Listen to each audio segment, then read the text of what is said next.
Welcome back to Better, everyone. And we know that busy college students are pretty much thinking about things like studying and maybe partying, hanging out with their friends, more so than thinking about their financial future. I think the partying definitely is over the studying. Yeah. But casual spending can add up, and that's where budgeting comes in. So Juliette Fairley, financial planner and author of Money Rules, Personal Finance in Your 20s and Your 30s, is here to give the students out there actually some tips on how to budget your money, which is very, very important. Welcome, Juliette. Yes, thank you for having me. Okay, so we have to talk because I think a lot of people are guilty of this, especially when you're first learning about money and you're in college.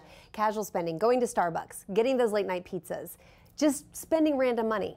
How important is it for college students to track every dime they spend? It's very important. I suggest holding a little notebook, keeping it in your purse, your backpack, your back pocket, and write down everything you spend down to the penny so that you are conscious and aware of what you're spending. The problem is a lot of students go into vagueness, they go into fantasy, they think they have more, and then they wind up using a credit card, and then they graduate with student loan debt and credit card debt. So to stay realistic by keeping a track of what you spend. And then once they do have that log, okay, you would once a weekly log, would you say, just get a week's worth of expenses? Yes, a week's worth. Then what are they going to do? Set up the budget? Is that where that comes in? Well, I don't like to use the word budget because it sounds very restrictive. It sounds like you're strapped down. Mm-hmm. I like spending plan.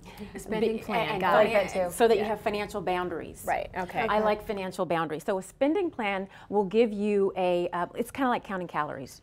It will give you categories in which you have allotted money to spend, and that if you go over in one category, then you've got to find the money somewhere else. Mm-hmm. And then at the end of the month, you can see, where did I go over, where was I under, where might I need to reconfigure my categories. So how disciplined do you really need to be when you are following that budget? If you kind of get off track a little bit, what do you do? Well, you want to go back over the category that you spent too much in, and then find the money in another category that you're not spending as much in, and then you want to move that money into the category where you overspent. Rent. That's something you can't move money from. No. Right.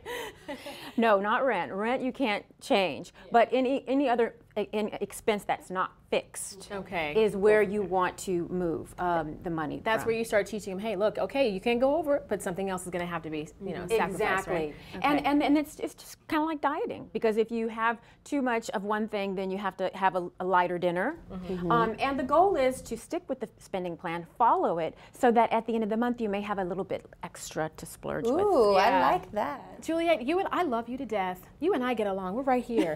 But this is one area that I might disagree with, and you tell me what you think too. Okay. You recommend that students should use money orders to pay for things instead of checks so that they can avoid those overdraft fees.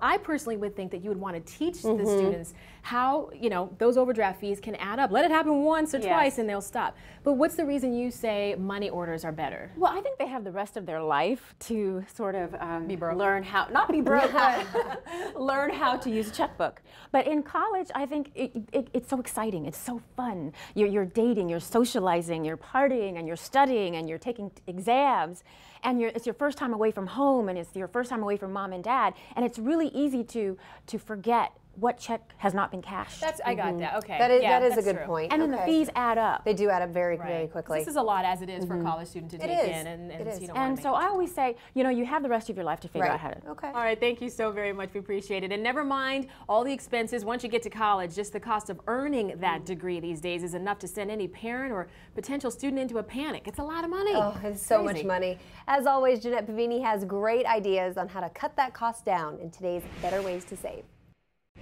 Well, some people may be able to get college credit without stepping foot on campus by doing what is called testing out of classes. This cost-effective technique isn't reserved for the super smart. Almost anyone can get a money-saving jumpstart on a degree this way. Now, earning college credit doesn't have to happen by sitting in the classroom. Students can receive credit for passing advanced placement tests, college-level entrance program tests, also known as CLEP tests, language tests, and through life and work credit for experience and employment they've completed in the real world. Now, bilingual students can receive credit for testing out of a language, and many colleges give credit for portfolio work in the arts.